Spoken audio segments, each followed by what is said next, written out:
pourrait ne pas y avoir de nouveaux maraîchers à Cossol. Cette décision a été prise lors d'un conseil municipal en avril, un acte fort après l'épisode de sécheresse violent qui a conduit la mairie à couper l'eau l'été dernier. Ce n'est pas une délibération définitive, elle tient compte d'une situation qui est la conséquence de ce qui s'est passé l'année dernière, la difficulté de sécheresse, enfin le climat qui ne s'améliore pas, et donc il faut prendre aussi un peu des décisions.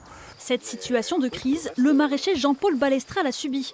Après la coupure d'eau, sa seule réserve s'est elle-même tarie. Conséquence ? Les pertes totales de l'exploitation, 2,5 hectares de maraîchage.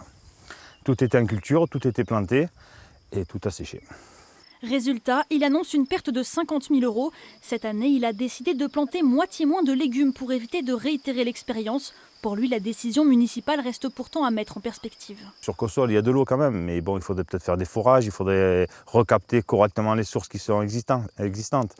Et puis bon, pour les habitants, c'est sûr qu'il faut de l'eau pour les habitants. Mais après, il y en a qui en abusent aussi. Le maire souhaite prendre un arrêté ce jeudi. Face à cela, les syndicats agricoles sont atterrés. Je pense qu'il y a un manque d'anticipation et nous ce qu'on demande c'est qu'il y ait des choses qui soient harmonisées pour tout le monde.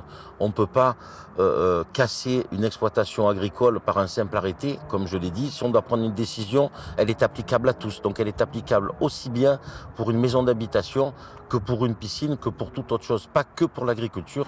Pour l'heure, impossible de dire si cette mesure ne durera qu'un été. À Cossol comme ailleurs en Côte d'Azur, la sécheresse commence déjà à se voir.